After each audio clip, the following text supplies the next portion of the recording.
Hello, welcome to the 30k channel. I'm your host David, and we've got an absolute blinder of a game today. We have Talons of the Emperor versus Emperor's Children with Demons of the Ruined Storm allies. And it's my pleasure to say that I have Matt and James back in the studio. Good morning, gents. How are you? Good morning. Very good. Very excited. Yeah, me too. This is a real stunner of a game. You know, if the game goes to hell, at least it will look absolutely stunning. So, gents, you know, it goes without saying, these two armies are absolutely superb. So, an amazing feast for our viewers' eyes, I think. What do you reckon? I think it's going to be. Yeah, we got a great game in store. Yeah, it's going to be really fun. It's like we said, gold and purple complement each other really well. So hopefully, when that's going to come across. And all the four factions: demons, sisters, Talons, Emperor's Children. Yeah. It's all going to clash and come together really nicely. Yeah, it's a lot of flavour on the table. So. There's a lot of rules on the table as well. We've all been researching this over the last few days, making sure they're all correct. And I don't want this to be a disclaimer or anything, but there is a lot to work through. So if there's a tiny little one here or there, you know, don't jump out our throats. We are trying our best to get this one absolutely right for you, because there is a ton of rules. You know, Matt, if we look at Janisha Kroll and her sisters, they've got a ton, haven't they? Yeah, they're well, I've only used them a couple of times, so and I got them all wrong in the other games, so it bodes well. And James, you know, Demons of the Ruined Storm, okay, they've been out quite a while now, but they're not very seen very often, and they have a ton of rules themselves, and it's so different to a Legion, isn't it? Yeah, completely different. I think one of the main issues is everything's called something slightly different. So obviously with the normal army generic rules, you know what Rending does or Furious Charge, but they're in there, they're just called something else. So it's just trying to work your way through, you know, understanding. You know, I've tried to keep with a Slanesh theme, so generally, if you've got God of Pleasure. There is no four chaotic gods. Not coming yet, no, definitely not. But obviously for seeing for the future, yes, that's what we've gone with. So, you know, Talons, you know, Rending, Fleet, hit and run, that sort of thing. So they're all hopefully within keeping of that. So that should hopefully come across. We're going to try and get those rules explanation in as they go. So as something fleets, we're going to call it its particular rule and sort of give you the reference there that unit is fleeting, it's called this. So we're going to try and get some of those special rules in. So if you are new to Demons, we will try and aid your understanding, because for me it's been a very steep learning curve. So it's been pretty tough. Gents, let's talk a little bit about your armies. Matt, we'll start with you if that's okay. You know, this is a heavily customised and lovely force. Can you tell us a little bit about it, please? Sure, right the way from the beginning? Well, just, you know, we've got maybe a couple of minutes each. How's that? Okay, it was a 12-year-old boy's dream from right the way back from the original artwork books. That was what I loved. That was what I wanted all the way through. Eventually, finally, the models were released. 20 odd years later, and I had to do an army of them. I had to make it my vision of it, not just how they would come, but make the models how I saw them, with links back to the original artwork to tie it in. So it was my 12-year-old boy dream. Yeah, an absolute labour of love as well it is as well. You know, we were talking about some of the models and the conversions, and, you know, we've obviously seen this in your style, you know, because we saw it in your Ultramarines. There was a lot of work done there, but I think the Talons are even more work, aren't they? Yeah, definitely. Personally, I think they're better painted than my Ultramarines. You know, when I painted in Forge World, there was a style there. I adapted that and moved on from that as well with my Ultramarines. And then I think, personally, I've taken it a step further. Poo doesn't stick to custodians, so there is no weathering or any dirt on these guys. So I just tried to make it look as pristine as possible, taking a true metallic metal technique, and really pushing it to its maximum with maximum contrast within the armour, and then pushing in other contrast colours within it. So the marble effects, the overlapping and overlaying of various decals to make certain areas stand out. The heat transitions on engines, which is different to what it would be done and seen on Astartes vehicles, because they use a better technology within the Talons. Just a whole new vision for the army to take it that step further as I had it, in my opinion. Yeah, it looks absolutely spectacular. Thank you. Pleasure. James, now, you know, we've seen you before, we've seen Emperor's Children, they look fantastic, but the element you've brought today with the demons, there's a lot of care and attention that's gone into those demons, isn't there? Yeah, I've tried to convert pretty much everything there, apart from the big demon lords, because I kind of like the models how they are, so that was a bit more of a like you say, 12 years ago for you, I remember having a Slanesh army back in third ed. So it's sort of a relook at the past for me. So I've always loved Emperor's Children and always loved Slanesh. I don't really know why, but it's just something about the armies. So, and I hope that's come across. So I've taken quite a lot of conversions as well. I've used quite a lot of Age of Sigmar stuff, and then incorporated it into how my vision of how I see, Slanesh and that sort of stuff. So I think hopefully it comes across. There's done quite a lot of blending and stuff with the skin tones. So hopefully the pictures I'll be able to pick that up. It's very unique. It looks beautiful. Yeah, it's really cool. And as Matt alluded to earlier as well, we're not quite in the realms of Slanesh at the moment. It is the I can't remember how you phrased it, Matt. The God of Excess, of pleasure. And and as the story evolves, we'll start seeing these in. But the Slanesh fits perfectly in with the Emperor's Children, doesn't it? I think that about the story evolving, that comes across with the rules. So if you think of sort of, the late end 40k, where they know, that's a Lord of Change or a Keeper of Secrets. The starters and even the custodians at this time don't know exactly what they are, and that's why the rules, I think, are written in that certain way. So, and hopefully then that will then play into our narrative, which is what we're here today for. Absolutely. Isn't it? So, yeah. And speaking of narrative, so the way I kind of built this board, and Matt and James had input about this as well, that we've got an imperial city that the Emperor's Children have kind of populated, and they're excavating something, and all of a sudden it's become a warp rift, and then the demons are spelling forth to perhaps aid the Emperor's Children in the conquering of this city. But aid has been answered in the form of the Talons, and they've filtered their way through the city to where the demonic incursion has occurred. And that is the setting for our battle. So I think it's a suitably dramatic story for the board and the forces we've got on the table. So I think it all works. What do you reckon? Definitely. It's kind of there, isn't it? Absolutely. Now, to play this out in 30k terms, it means we are playing Dominion. So there are specific points along the wall that are to be captured. And we're playing Vanguard Strike, because that's kind of how I built the board, with a kind of big line right across the middle. So we've got a 50-50 split on the diagonal there. Matt, you've got some really good advantage here, because the Sisters of Science, they're quite famous for infiltrating, and you've done some infiltrate as well, and they're on the objective already, aren't they? Yeah, pretty close. So only one unit is right up there on top of the objective. The other one is pushed a little bit further forward. The Sisters, for me, as well as having an amazing backstory, they also have a really important battlefield role to help the rest of the Talons army. Not to mention the fact that they're going to have a really big impact upon the demons, should they still be alive when it comes to that. But I like to think that they're the advanced party for the Talons, and then the heavier custodes move up behind them and move in upon them, where they've taken advantage of the area. Yeah. We saw this when Book 7 came out. I mean, we knew Talons. The custodes were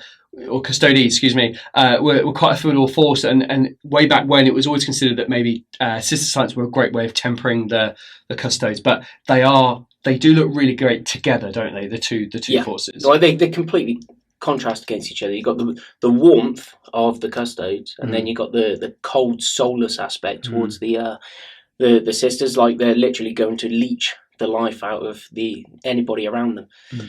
I think obviously they're quite a formidable arm of the Emperor's arsenal. Yeah. So especially with playing against stopping psychers. Obviously with demons, it's literally picturesque what we're creating here. Quick one on psychic powers. I've got with the Demon Lord. She's a level 3 psyker. Yeah. So she's got Iron Arm, Smite, and Feeble, and Life Leech. Obviously an Iron Arm is probably the key one. However, my biggest worry is if the sisters get close enough, they can pretty much shut down my psychic ability. So, which I'm sure we're going to see. But yeah, that was going to be my question too. How you think the sisters will impact, as well as dealing with the firepower and the close combat ability of the Talons? Because generally, as a rule of thumb, most games, not that many people have psychers unless you're Thousand Suns or Demons. So you don't see it all that often, but there's not usually much to counter it. However, with sisters, that completely throws in that element of the game, which would be nice to see, because you don't. For most games that I've played, you don't see it that often. So you very rarely. You sometimes see sisters, but not as frequently as you should. And that's why I use them, actually, because everybody goes, "Oh, Talons," or nobody wants to play against Talons. So I try to put them in there, and I do make sure that they're in every army, so it's not just the Force Custodians that you're playing against. There is other things thrown in. While they are very good against Psychers, they're also They're quite still quite squishy. good. They are squishy. Where I might shut down your psychic powers, you just snip me in half. Oh, yeah.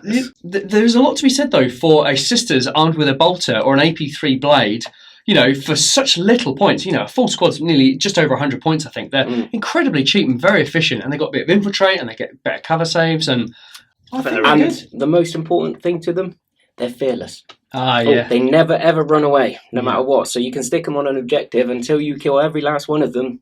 They're not going anywhere. Yeah, that's a really, really good point. Really good point. Gents, we've looked at your deployment. The video's playing now. The Emperor's Children have got a wall around the kind of excavated site, and then the Talons are kind of filtering in and out of the city. So I think it's set to be a bit of a clash along the front of the defence line, isn't it? It's almost what we planned. Now, Matt, James, you won the roll-off to deploy first, go first. Yep. But Matt, you're keen for a C's, aren't you? And you get a bonus as well. You do. I do get a bonus, but the big question is, do I want to use it? And that's a tough choice, because I could wait for you to come to me. Exactly. Yeah. So we both got reserves as well, so that's another element. Funnily enough, I do think I'm going to let you come to me. Okay. I'm going to let you take it. All right. What? All right. Well, gents, we'll have a fantastic game. Good luck to you both. Really looking forward to this, and we'll go straight into Emperor's Children turn 1. 3,500 points of Emperor's Children and Demons of the Runestorm allies. The army is led by a Praetor with a Rite of War, Mariskara. HQ. Praetor has a Paragon Blade, which is mastercrafted, digital lasers, and an iron halo. Champion has a mastercrafted Paragon Blade, Melter Bombs, a Refractor Field, and he's riding a Scimitar jet bike.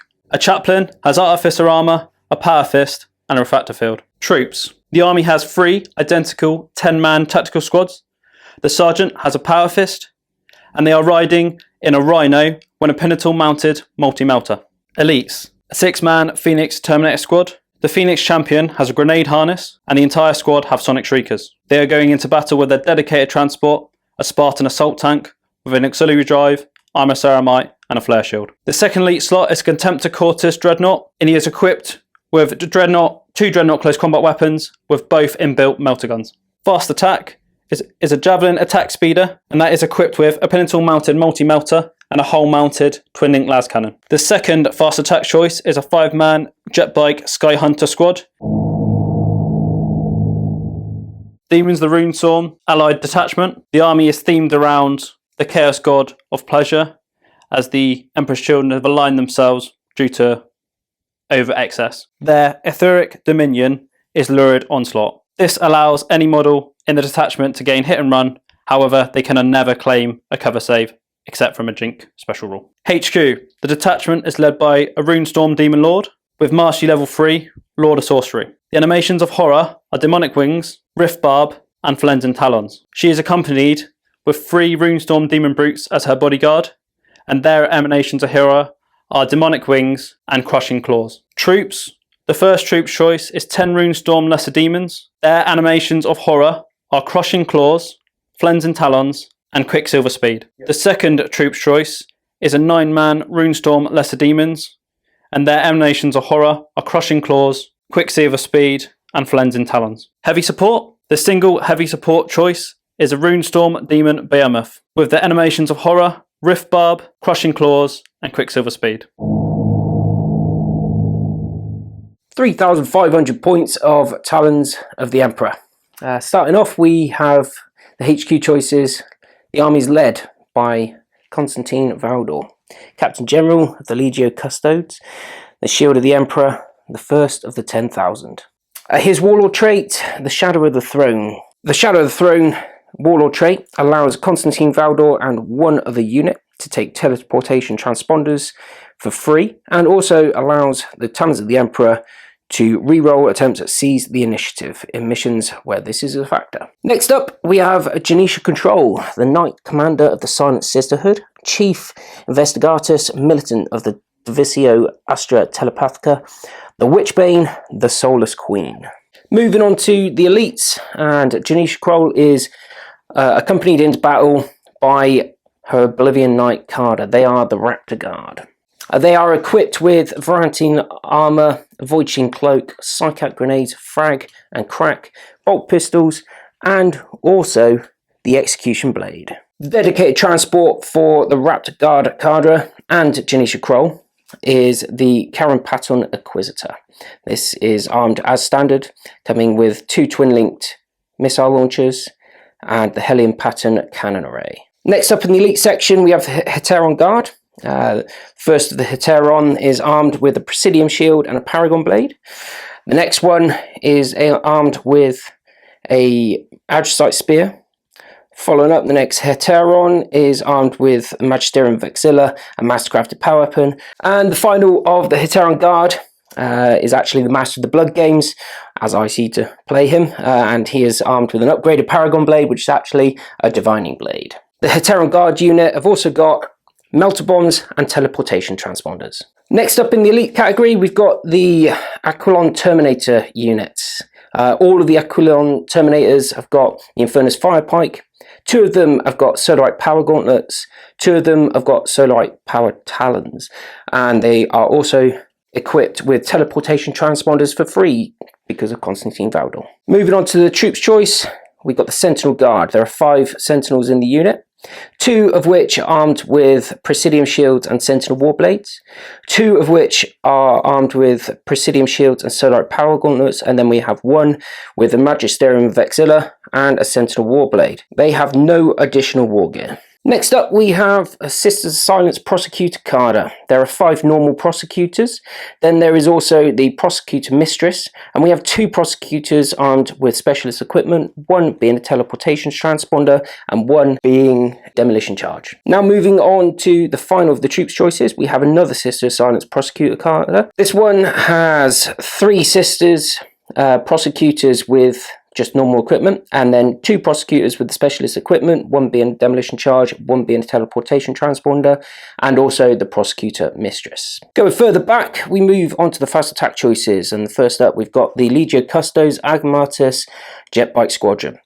This consists of 3 Custodian Agamatus. They are armed with twin-linked Corvée Las Pulsars.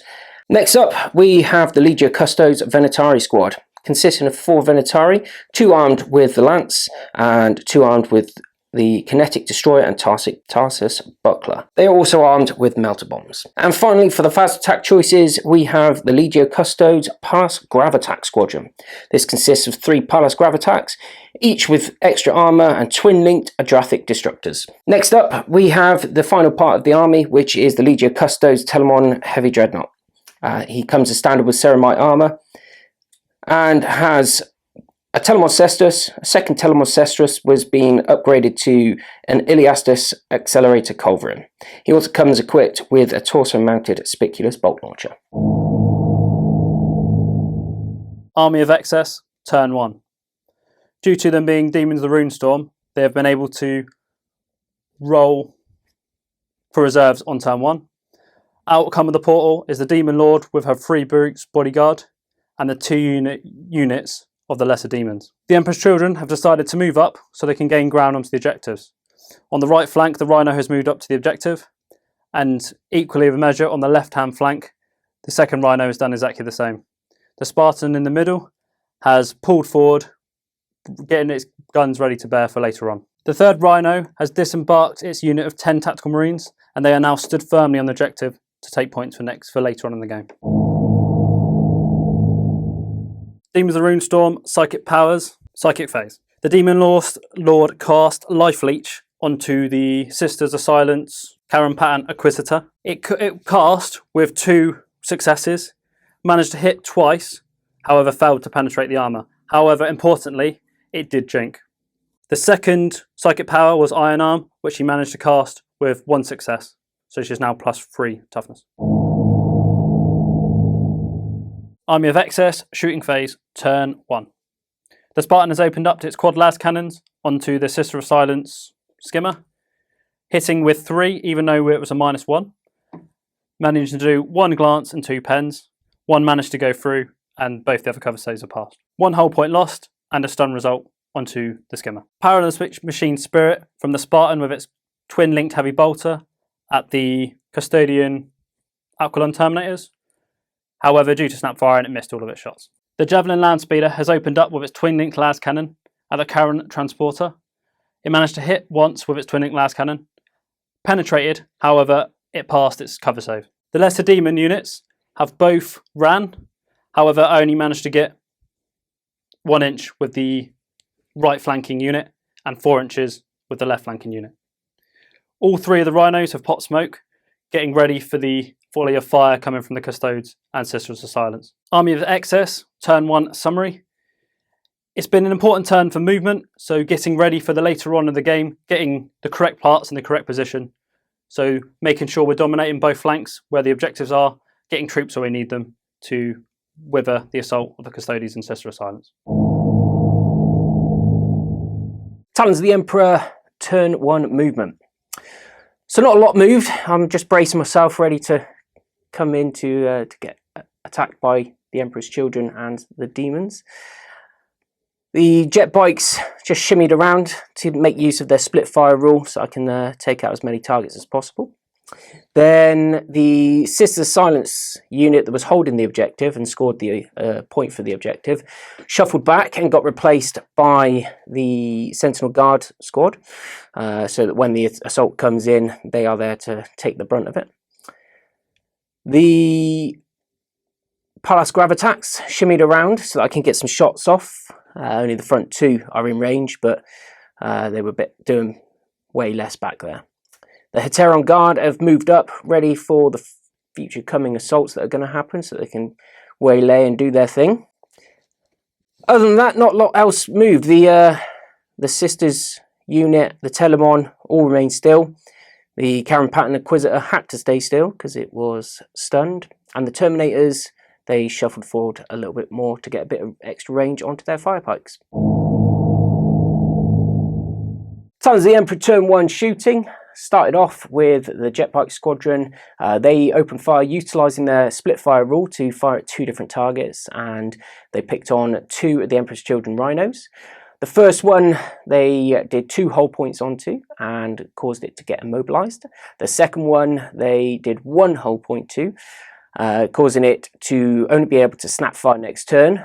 The Emperor's Children's smoke launchers came into effect and saved 2 penetrating hits throughout the 2 rhinos. Next up in the Talons of the Emperor shooting phase, the Palace Gravatax opened up with their twin-linked Adrathic Devastators and managed to take out 2 of the Emperor's Children tactical squad.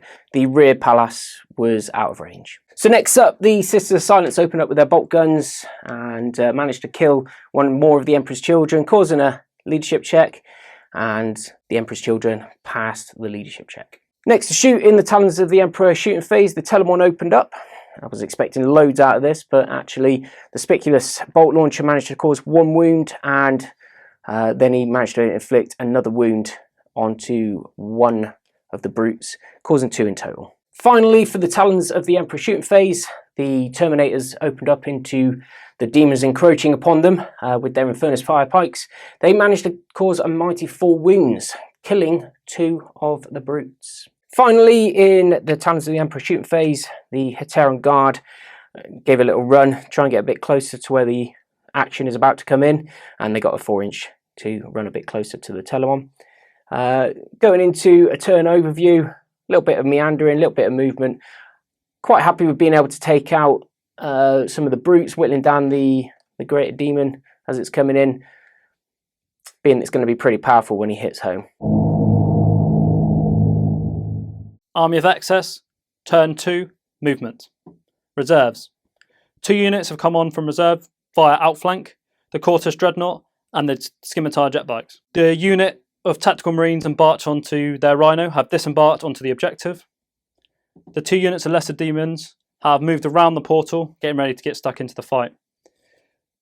The big Behemoth has come out of the portal, get its eyesight locked down on the Custodes. The Spartan assault tank has moved up and disembarked its cargo with a 6 Phoenix Guard, the Praetor and the Chaplain. Looking at the Custode squads in the building. The final tactical squad has also disembarked from its Rhino on the left flank, holding that objective also. The Rhino is pushed forward as a bit of a blockage for any oncoming enemy. Demons the Rune Storm, Psychic Powers, turn 2. The Demon Lord has attempted to generate 3 Psychic Powers. Iron Arm goes off, making her Strength and Toughness 10. However, Enfeeble and Life Leech both failed to cast due to the Sister of Silence, Psychic and Armor ability. The target for both Life Leech and Enfeeble was the Aquilon Terminators. Army of Excess, turn 2 shooting. The Lesser Demons have both ran. The left flanking unit have gone amazing 6 inches. However, the right flanking unit have only managed an inch. The Quartus Dreadnought has also run 4 inches. The jet bikes have come on from the outflank and have opened up with the heavy bolters against the Sister of Silence squad in the building, managing to do 7 wounds and taking down 3 Sisters of Silence. The Rhino has opened up with its multi-melter at the jet bike squad, however it failed to hit due to snap firing. The second Rhino has attempted to repair itself from the immobilised result, however it didn't manage it. The Behemoth Demonette fired its Rift Barb at the Skimmers, however it failed to hit. The Demon Lord also tried to fire its Rift Barb at the Aquilon Terminators and also failed to hit. The Javelin Attack Speeder has opened up with its Twin Link Last Cannon on the Custodes Palace Grav Speeders. It managed to hit and did a glance, however it was saved due to the cover save. The Spartan Assault Tank has opened up with its Quad Last Cannon on the Palace Pattern Grav Attack Squadron. However, it failed to do any damage due to jinking. The Heavy Bolter has, with the Power Machine Spirit, opened up on the Custodes inside the building. It hit with 2 and 2 wounds, however both were passed due to the armour save of the Custodes. The Legion Tactical Squad have opened up with its Heavy Bolters on the Aquilon Terminators, however failed to do any damage. The second Tactical Marine Squad has opened up onto the Custodes in the building, also due to their armour failed to do any damage. The final Tactical Squad have also opened up with their bolt guns at the Legion Jet Bike Squad and also failed to do any damage. Army of Excess, turn 2 assault. The Demon Lord and her brute bodyguard have charged into the Aquilon Terminators, managed to make a 9-inch charge. Due to Iron Arm, they managed to tank all the Overwatch from the Firepike Flamers. The Aquilon Terminator has issued a challenge to the Demon Lord and she has accepted. The Hammer of Wrath did 2 wounds with 1 each, however the armour was passed on the Aquilon Terminators. Due to the demons causing fear, the Aquilon Terminators had to take a fear test, and unbelievably the test was failed, so the Aquilon Terminators are hitting on 5s. The Aquilon Terminators opened up with their Solarite powered Talons for the 2 of them that could, and caused absolutely nothing. Coming in at Initiative 1, the remaining 2 Aquilon Terminators came in with their Solarite power gauntlets, and managing to put 2 wounds onto the brute. Would have been instant death, but because it's turn 2, he's got +1 to his toughness. Even with the Sister of Silence causing -1 to his toughness, still brings him out of toughness 6, so I don't double him out. The Demon striking at Initiative 1 due to charging through terrain. The Demon Lord comes in with her 6 attacks, +1 for charging. However, disastrously only hit with 1, doing a wound, but it was passed on the Iron Halo of the Aquilon Terminator. The Brute hit with 2, but managed to do no damage because they passed on their normal armour save. However, that means the Demons have lost combat by 2, so they now need to take a leadership test. The end of combat, the Demons have lost by 2, however, they are within 12 of the Sisters of Silence, so they lose an additional -2 leadership. However, luckily, they managed to roll a 6, and that's exactly what they needed to not lose any wounds from Perils of the Warp. Just to clarify, it's -1 to the Demon's leadership from being a Psyker, and an additional 1 to everyone from the Sisters of Silence rule. The Phoenix Guard and the Praetor have charged in to the Legion Custode squad. They took Overwatch from the Sentinel Guard weapons, and only losing 1 to Valdor's Overwatch from his weapon. When they made it to combat, Valdor issued a challenge to the Emperor's Children Legion Praetor, which he accepted. Did 1 wound to Valdor. Unbelievably, with his 6 attacks on the charge at Initiative 7, he missed with 5 of them. However, it's time for Valdor to strike back at the Legion Praetor. At which point Valdor did.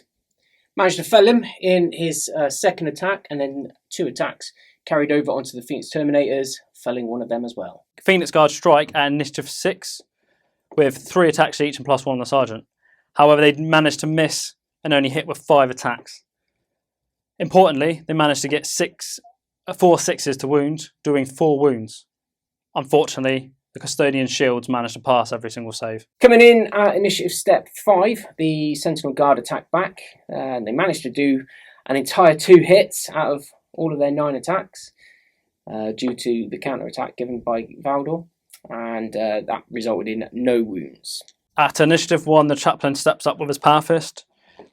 4 attacks on the charge, managed to do 1 wound, which went through the shield. So they did 1 wound to the Custode Guard. Attacking back at initiative step 1, the Sentinel Guard, the 2 of them with the 2 Solarite gauntlets, came in and managed to smack another one of the Phoenix Terminators down. Emperor's Children and Demons, turn 2, summary. It's been a good turn for dominating the board and moving into positions, now dominating most of the objectives on the table, with the outflanking coming onto the flanks. We took a risk with the combat, and it's almost paid off as we're contesting the objective in the middle. The Demons also in combat have done quite well and managed to hold that ground. Opening up with turn 2 movement phase for the Talons of the Emperor. We start off with the jet bikes who advanced forward.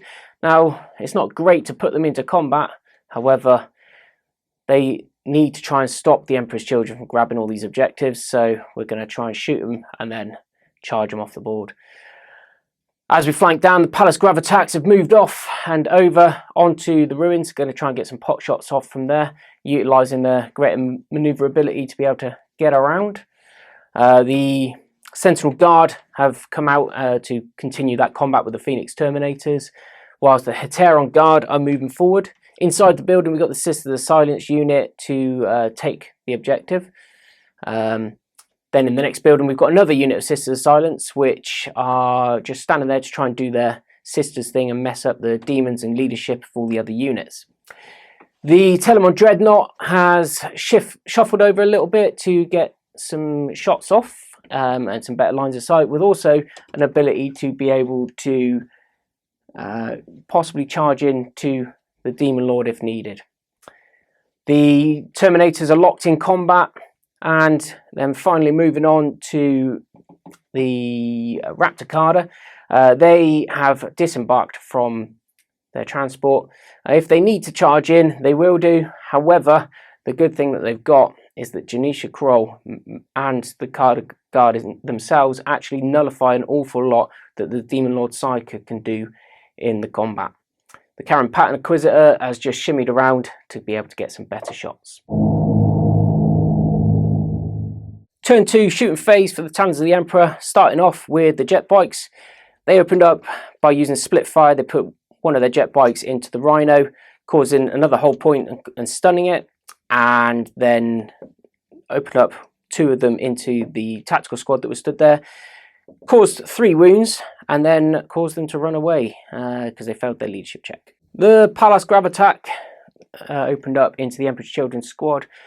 They got very lucky with their cover saves and only managed to kill 2 of them. However, one of them was the squad sergeant, so that got lucky. The Sisters of Silence unit in the building, they opened up into the Less Demons unit that's coming charging towards them, only managing to cause 1 wound. Next up, we move on to the Karen Patton Inquisitor, who opened up into the Demon Behemoth, managing to put 1 wound on with a crack missile, and then managing to put another 2 wounds on with the Hellion Patton target array, which was a great result. Talons of the Emperor turn 2 assault phase. We had plenty of charges going in today. First up, we had the Telemon charge into the Greater Demon. Also, Janisha Kroll and her girls have charged in to try and add to the strength of the Sisters' abilities. And then finally, the jet bikes moved in to try and plant on some melter bombs to that Rhino. The combat between the jet bikes and the Rhino, they managed to plank on 2 melter bombs, which only rolled on 1 and 2 for per vehicle damage, which didn't result in much but a little tiny puff of smoke. Next up, we move into the Emperor's Children Phoenix Terminator squad versus Sentinel Guard squad, starting off with the challenge between Valdor and the Emperor's Children Sergeant. 4 hits, however, managed to only cause 3 wounds. and then 2 saves were made. 1 failed, so the sergeant died. Going into initiative step 5, the Sentinel Guard went in with their swords and didn't even manage to dent the Terminator arm of the Phoenix Terminators, causing no wounds. At initiative step 4, the 2 Phoenix Guards step up with their Phoenix Spears. With their 4 attacks, they managed to only hit once, but doing no wounds. Initiative step 1, the 2 Solarite Power Gauntlets within the unit opened up and smashed down one of the Phoenix Terminators, only causing 1 wound out of their 4 attacks due to the invulnerable saves. At initiative step 1, the chaplain of the Emperor's Children steps up with his Power Fist. However, he needs a 5 due to the Brazilian Shield rule, meaning a -1 for him to hit, and however, he only rolled a 4, so failed to hit any custodes. Summary of the combat then, because the chaplain is in the unit and still alive somehow, he is fearless, so he keeps everybody locked in combat and doesn't run away. Moving on to the next giant combat between the Terminators, the Sisters of Silence, the Telemon Dreadnought, the Demon Lord. The Telemon Dreadnought charging in at initiative step 10, Hammer of Wrath, managed to cause 6 hits, 4 wounds, but the Demon Lord made 3 saves, only taking 1 wound. Starting off with Janisha Kroll, initiative step 5, she came in with all of her attacks with no avail because of the giant toughness of the Demon Brute, because it's turn 2. Toughness 6 would have gone to 7. However, -1 because of the Sisters of Silence. Toughness 6 meant that I needed 5s to wound, and I didn't manage to pass any 5s. Carrying on into initiative step 5, the 2 Terminators with the Solarite Power Talons decided to open up, one going onto the ongoing challenge with the Demon Lord. However, they then did their leadership check for the causing of fear by the demon, and promptly again for the second turn on the trot rolled double 6, so they are only hitting on 5s. Managed to cause 1 wound onto the Demon Lord and also managed to kill off the Brute with the second claw. At initiative 4, the Demon Lord steps up with its 5 attacks, needing 3s, however only managed to hit with 2, but being strength 10 due to Iron Arm, managed to do 2 wounds, killing outright 2 to Aquilon Terminators. Someone came in to the combat, coming in with 5 attacks, only hitting with 2, and then the Demon Lord passed one of its invulnerable saves, so only took 1 wound as a result. Finishing up the combat, we've got the 2 Aquilon Terminators with 2 fists, Solarite Power Gauntlets. They went in and managed to cause another wound onto the Demon Lord. I lost the combat, however, the only unit that had to take a leadership check were the Terminators, and for once, they actually passed one. And the turn 2 review for the Talons of the Emperor. Mixed results. Didn't get what I wanted from the combats, the ongoing combat with the Phoenix Terminators and the Chaplain. Still drawing on. However, it does lock me in combat and means I can't get shot at. The massive combat with the Telemon and the Terminators and the Demon Lord is still driving on, and it will continue to drive on because the Demon Lord managed to fail its initiative check and can't hit and run, which kind of works in my favour as well. So yeah, not a great deal has happened. A little bit of jiggery pokery, bit of movement to set up for the ongoing game. Army of Excess, turn 3 movement. The jet bikes have moved up, and just behind them, the Quarters Dreadnought has also moved up that flank. The tactical squad has remained on that objective, claiming an important victory point for the army.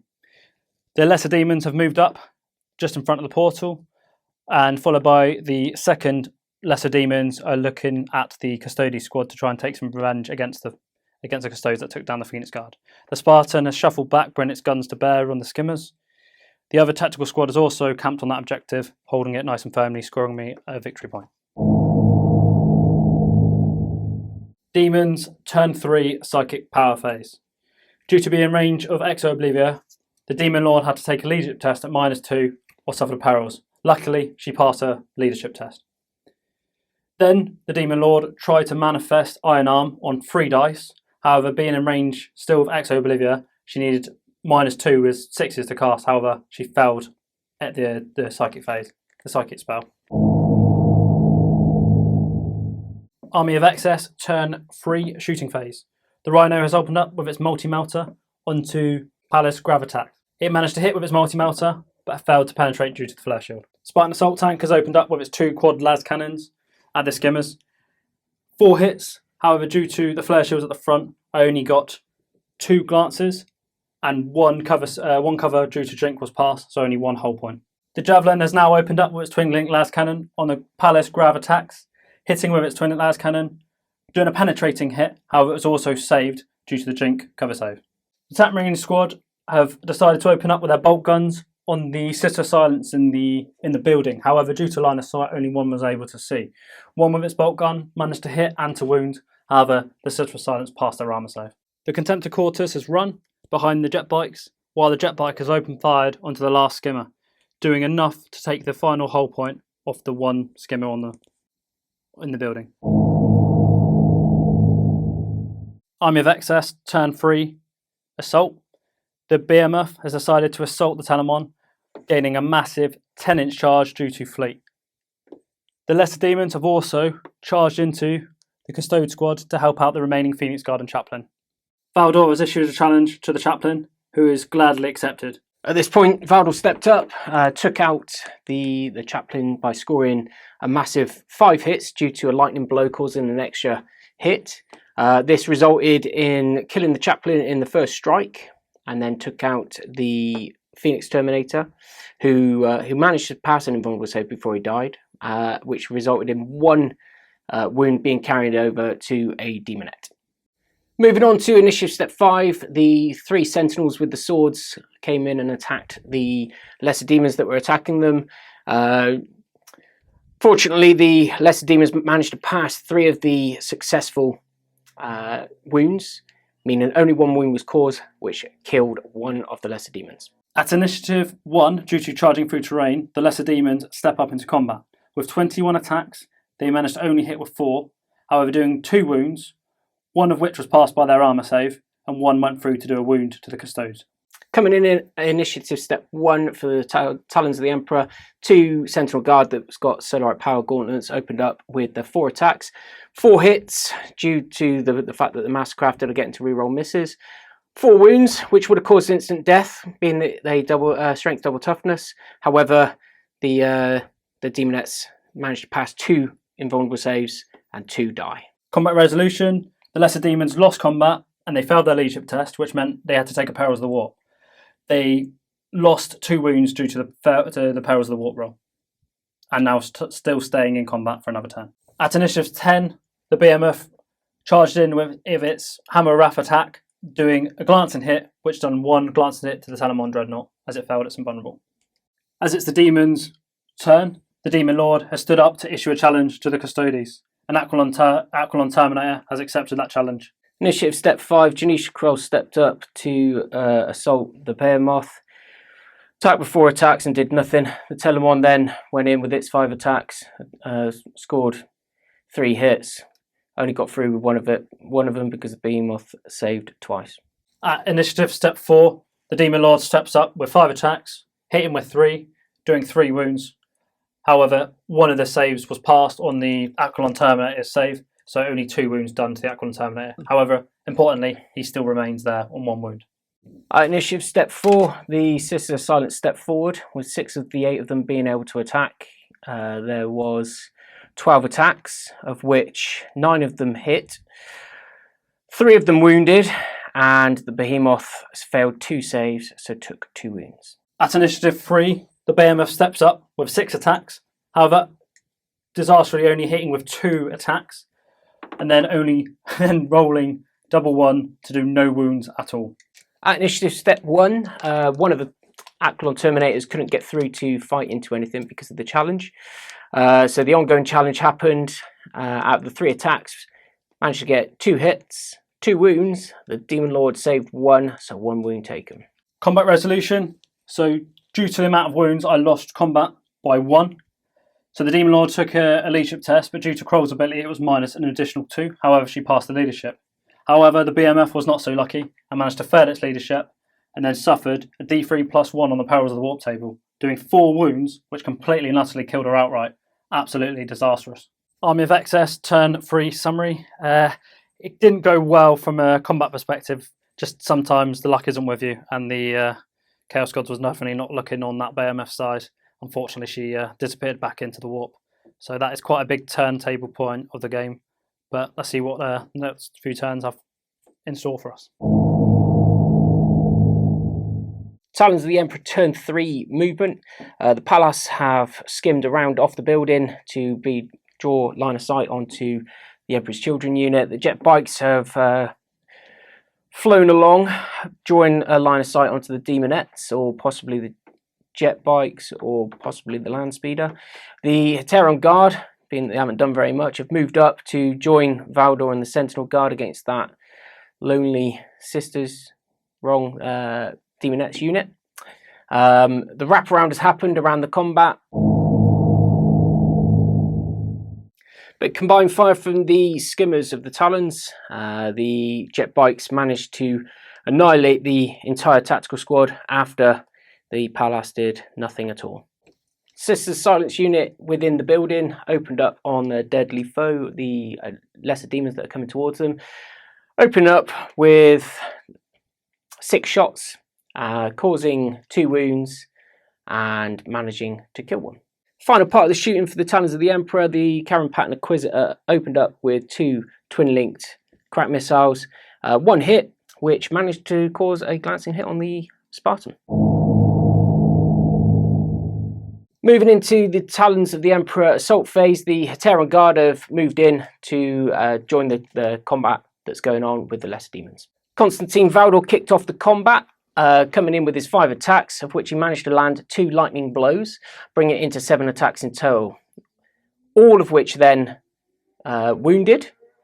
2 of them caused instant death, causing 4 wounds in total. And then another 2 managed to go through as normal wounds and take out another lesser demon, causing 3 lesser demons to die in total. Next up came the Heteron Guard, starting off with the Divining Blade, managed to go in with 4 attacks and cause 2 instant deaths out of 3 hits.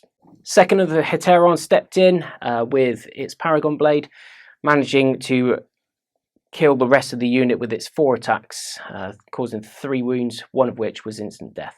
After winning the combat, the Heteron Guard managed to consolidate a massive 6 inches towards the enemy, making up for time lost, and the Sentinel Guard consolidated 3 inches. Moving into the slog of a combat, the last demon beastie on the board, Janisha Kroll stepped up and quite fittingly, given a battlefield roll, landed the last 2 wounds onto the behemoth and finally felled it and sent it running back to the warp. After winning the combat, the Talons of the Emperor consolidated, not very fast. The Terminators went 2 inches, the Sisters Silence and the Telemon went 1 inch each. And the turn 3 summary for the Talons of the Emperor. Now that we're all starting to come forward and get mixed into the combat and not lagging at the back anymore, I think it's starting to come towards forming a solid line of defence across this battlefield. Hopefully managing to get me a few more objectives next turn, depending on how the Emperor's Children and the demons come on in to have a fight with us again. Turn 4, the Army of Excess. Movement. Due to the tactical squad sitting on the objective, they have gained another victory point for the army. The jet bike squad have moved up, bringing its heavy bolters to bear onto the Sisters of Silence squad after watching the Demon Lord get taken out. They're ready for revenge. The Contemptor Quartus Dreadnought has moved up, bringing its metal guns to bear onto the Aquiline Terminators. The Lesser Demons have moved up, trying to get a last-minute objective grab for next turn. The Spartan Assault Tank has stayed in position, trying to knock off those very important objective securing of the Custodies with the shields. And the Rhino has also stayed in place, with it still immobilised result. Army of Excess, turn 4 shooting. The army started with a Spartan Assault Tank with 4 quad las cannons, firing on the Sentinel Guard squad on the objective. Hitting with all 4, managing to do 3 wounds, and they failed 3 invulnerable saves. So I killed 1 Sentinel Guard and 1 already had a wound, so 2 went down. The Heavy Bolter then also opened up, hitting with 3, doing 2 wounds, and then somehow and remarkably it went through the Custode's armour and taking an additional Custo down for 2 wounds.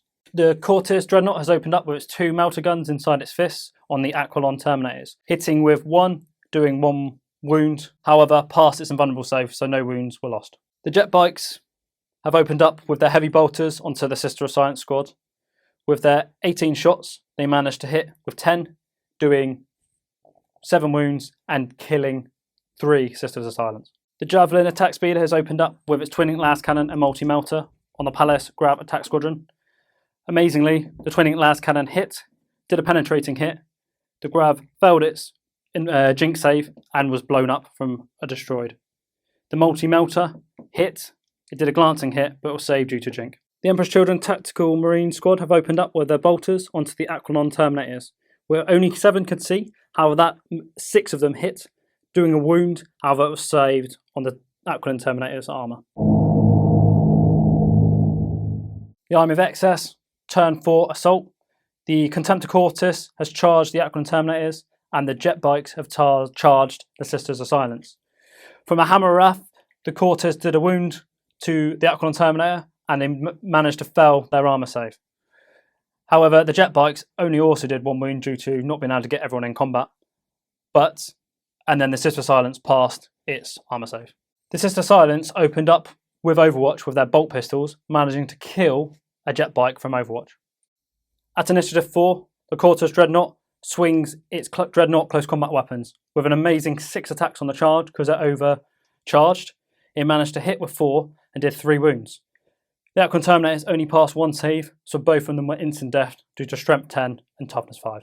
The Cortis Dreadnought has consolidated slightly away from combat just to make sure next time, if he needs to have his combat weapons ready for a potential charge from the Talon. As it's the Emperor's Children way, the champion has to issue a challenge to Renisha Kroll, which he obviously accepts. He charges in with 4 attacks, hits with 3, however only doing 2 wounds, which were both saved by an invulnerable save. Janisha Kroll then stepped up to the challenge in exactly the same way that she does it, and promptly decapitated the Emperor's Children champion and followed over with another 2 wounds onto the unit from her 4 attacks. Caused the first one with instant death and another 2 wounds afterwards. So Initiative 5, even though I lost 2 jet bikes, because they're still at Initiative 5, it's still simultaneous attacks. So 4 jet bikes stroke with charging and with close combat and pistols that gave them 3 attacks each. 12 attacks in total, hit with 6, wounded with 5. However, the Sisters of Silence passed 4 of the saves and only 1 died. So coming in at Initiative Step 4, the Oblivion Knight Carter stepped forward and continued where Janisha set off, promptly wiping the entire unit because on a roll of a 5 or 6, their attacks go to AP2. I managed to get 5 AP2 hits, of which managed to kill 3 of them, and then 1 more following wound afterwards, which managed to wipe out the rest of the unit. The Sisters then followed up with a consolidation of 4 inches. Turn 4, summary. The Emperor's Children have given everything that they can to fight it back.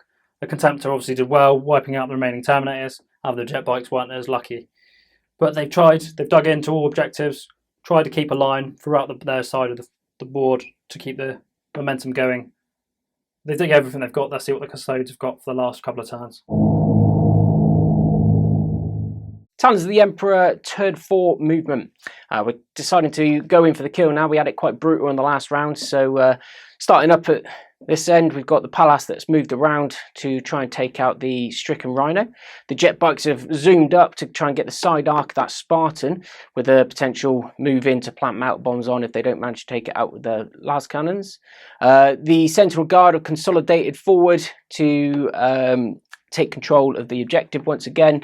Valdor has left the squad and decided to join the Heteron Guard, who have jumped over the barrier and is going straight in for that remaining Lesser Demons unit. The Telemon Dreadnought has stepped forward and is going to take on the Cortis Contemptor, whilst the Sisters of Silence Oblivion Knight Carter have moved straight forward for the tactical unit.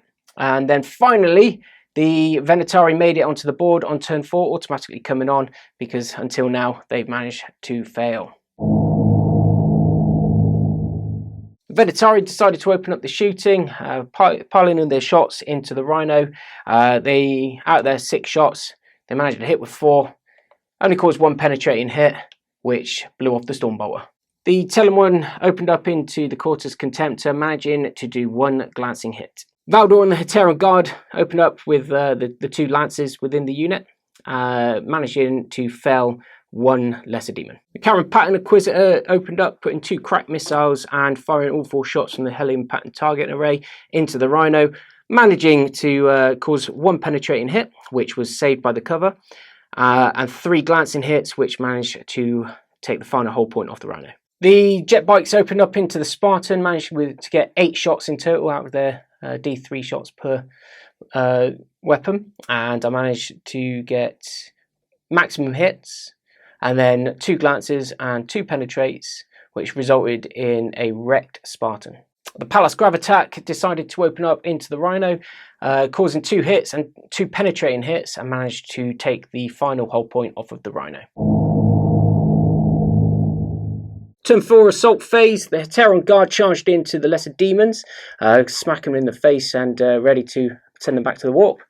The Sisters of Silence have charged into the remaining tactical squad, and the Telemon has charged into the Quartus Contemptor.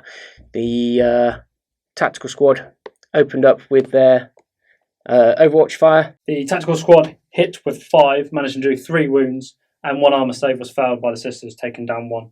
So the Telemon charged in, and what charge it was, he basically just came in and shoulder barged the Quartus off the table.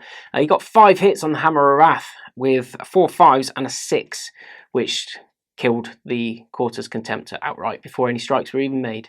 So Janisha called out a challenge to the Emperor's Children champion with 6 attacks, hit with 6, wounded with 6, killing 6 members of the squad outright. At initiative 4, the Emperor's Children Tactical Marines step up. 3 that are remaining swing their close combat weapons. Only 1 managed to hit, doing a wound, however, it was saved by the armour of the Sister of Silence. The remaining Sisters managed to wipe out the rest of the Emperor's Children Tactical Squad and consolidated around the objective. They can't score it, but it looks good for photos. Coming in at initiative step 6, Constantine Valdor stepped forward with the Apollyon Spear, instantly killing 2 demonettes and taking another wound off of another. Out of his 6 attacks, he managed to hit with 5, causing 2 instant deaths and 1 more wound. The Master of the Blood Game stepped in with his Divining Blade, only managed 1 hit, and then managed to wound. However, the Lesser Demon passed its invulnerable save. Next up, the Heteron with the Adrosite Spear stepped in and managed to fell another 2 Lesser Demons. Of its 4 hits, managed to hit with 2. However, one of them was a lightning blow, so it generated another hit.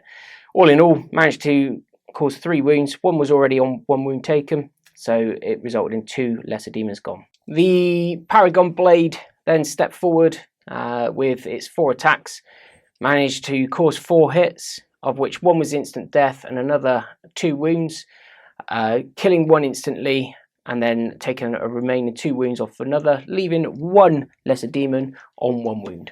The remaining lesser demon at initiative 4 steps up with 2 attacks, hitting with 1, however failing to wound due to the toughness 5 of the Praetorian Guard. So the remaining custodian stepped forward with his power axe, mastercrafted, and managed to wipe the remaining lesser demon off the board. Consolidation of 3 inches. And that winds up the game. It seems that the Emperor's Children and the Demons of the Runestorm have been sent packing from the city square. Unfortunately, the Talons have successfully routed them from the battlefield. Gentlemen, I'm just going to come to your initial reactions first of all. James, just give me a very brief summary. What's going on? I mean, it was an absolute bloodbath, wasn't it? I mean, the Emperor's Children Demons did dig in really hard. They know they needed to strike hard earlier on, so they did it. However, it just wasn't enough. They gave a good fight, but the overwhelming power of the Sisters combined with the power of the Custodes was a bit too much for the Demons. Yeah. And then Demons are quite resilient early on. Later on, they're less resilient, and then everyone knows how quickly tactical marines and rhinos die. So once the Demons are gone, it was kind of difficult for the tactical marines and the rhinos to hold on. Yeah. So yeah, it was great though. Had a great It was a great time, great spec. I hope it come across as visually as amazing as it did here. So absolutely it did. Matt, just give me a very brief of your turn, please. First of all, I thought it was an amazing game. The demons were rock hard. The behemoth and the demon lord and the brutes that came in held up 3 of my hardest units for the majority of the game. And then you utilised other things that was fearless to hold up lots of the rest of my units for most of the game, which meant I wasn't doing a great deal until the latter stages of the game. yeah, As the latter stages went on and I managed to get down those 2 massive great big demons, I closed in to try and take out some of the easier to kill units. And at which point I think it went back and forth quite a lot, because you had a unit that went in and walloped one of my units in combat, and I countered that with a unit that absolutely walloped yours. Coming into the final turn of the game, I just managed to get the charges in right at the end of the game, a bit like a White Scars player, really. I know, With right? little cuts, and then managed to take it out at the end. secret. So yeah, I thought it was absolutely brilliant. Something I've really learned the hard way is that sisters have an amazing effect in the game. Amazing. Against the demons and against the psychers. They have such a great effect at, even if it's not in grand measures, just knocking you down that little bit. I think it honestly made all the difference. That combat, I actually think I could have. When they first charged, they almost did it. I mean, I got a bad roll, and then the second turn I still did quite well. So if the sisters wasn't there knocking me down a peg or two, that strength 10 would have done more damage. Absolutely. So I think people underrate them, especially against demons. They are absolutely like that. For you, for me, it was the ace in the hole for you. The only other absolute disaster I think was when the behemoth managed to. She only hit with 2 and then rolled a double 1. However, the combat only lost by 1. Yeah. So those 2 double 1s was enough to she wouldn't have died. So I lost 4 wounds because of that roll. And 4 wounds on a behemoth is absolutely massive. Yeah. Wow. So, yeah, I mean the ultimate prize. Yeah, totally. When it comes to particular units that I really enjoyed, for their longevity and the overall effect, I think the sisters were my star players in the game. Janisha Kroll was absolutely fantastic. Such a... The Heteron Guard, when they finally got in there, I mean, this is only the second game that I've ever used them, so they didn't do much at the start, but when they came in at the end, they hit like a freight train. Yeah, they actually proved what they were good at doing. Yeah, it was really interesting. The System Science were really great because they definitely gave the Talons that extra edge in terms of knocking the demons down sort of to more sort of normal kind of stats, really. So they really helped. Let's just take a quick look at the game, though. Let's remind ourselves we were playing Dominion, and the Emperor's Children did an absolutely amazing job holding on to those objectives and denying the Custodes later on in the game. So the Emperor's Children ended up with 4 victory points for the Dominion objective, which was a really great effort. The Talons were a bit of a late bloomer. Well, I say late bloomer. They only scored 2 in the entire game because the Demons, the Emperor's Children, did an amazing job of just keeping them at arm's reach off those objectives. However, Matt, the Talons did score Warlord and they did do attrition because unfortunately Emperor's Children had a Javelin speeder left on the board. So attrition was absolutely given to the Talons. So Matt, have you got some rolls for me? I do. Good man. What do we got? 2d3 rolls. Okay. A 2 and a 5. So 1 for one of them and 3 for the other. Absolutely. That's all you need to know. Yeah. So final score, Emperor's Children get 4 and the Talons are on 6. So the win does go to the Talons. Now, one of you may notice as well that we've only gone to 4 turns. So there's a couple of factors here which I really want to explain. This game was extremely tough rules-wise, and we were all learning as we go. I made a massive mistake about consolidating and piling into combat, which did mean we need to reshoot one of the combats, which was totally my fault. And I've apologised to my players sincerely for messing their turn up. So hopefully they've accepted my apology. However, we did spend a lot of time in the books, and we have all been here since 9 o'clock this morning. I think it's 8 o'clock, is it, gents? Yeah, just gone out. So that is a humongous amount of time, 11 hours. And don't forget, Matt and James have still got a 2.5 to 3 hour drive home. So, gents, from the bottom of my heart, I apologise for messing your combat up, but also for the time and effort you've given the channel today. I really appreciate it. Likewise. Yeah, Very much appreciated, both to you and to you. Thanks. An elbow. Oh, well. Elbow. Can I have a final comment from each of you, including your Instagram, before we leave our viewers? No, like I said, a fantastic game. I tried. The Demons tried.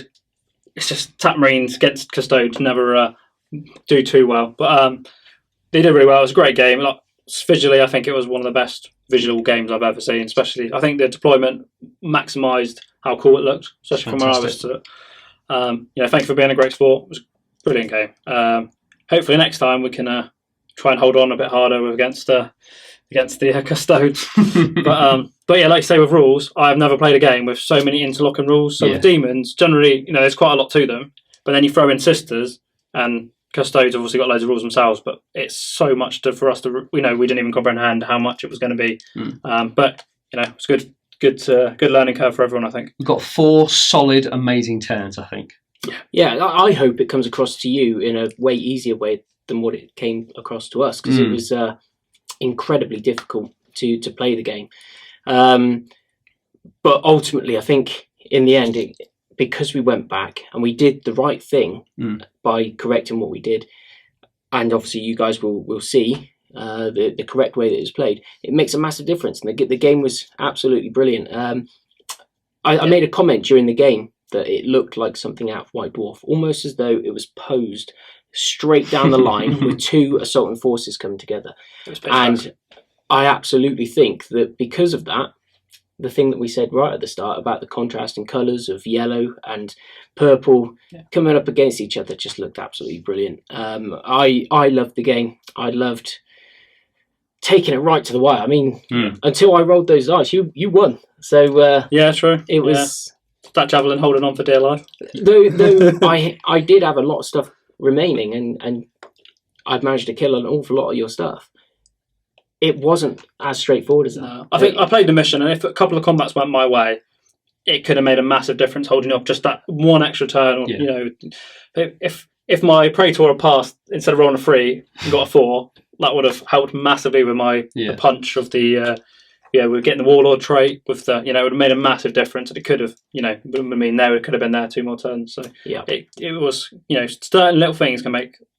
Especially on combat, if you've got a shooting army, if you had a bad shooting phase, it's not necessarily the end of the world. You have a bad combat phase, it can pretty snowball to the end. 4 pivotal rolls of Snake Eyes throughout the game. Yeah, that was impressive. It was massive. Impressive amounts of ones when not needed. And then a few good invulnerable saves though, I'm not going to lie. It was a thrilling game, and I, as hard as it was absolutely enjoyable, as these guys have said. So thank you so much for your very kind comments. You're both on Instagram. Where can our viewers go to have a look at your work or discover what you're up to, James? It's rights_adventures_guild. If you come and check me out, drop me a message if you want any comments or questions. I'm happy always to help. And Matthew, please. I am Broken Arrow 2000 with broken_arrowed_2000. I only really post up anything to do with models these days, and not a huge amount of that anymore, but I've put some various guides of how to do marble, how to do the golds that I achieve up on there. So I'm not a massive player on Instagram, but hey, it's there if you want to have a look. I was about to say, it's there if you want to know, yeah. All right, well, thank you so much for watching. I really hope you've enjoyed it. It's been an absolute pleasure hosting this game, so hopefully we'll see you in the next one.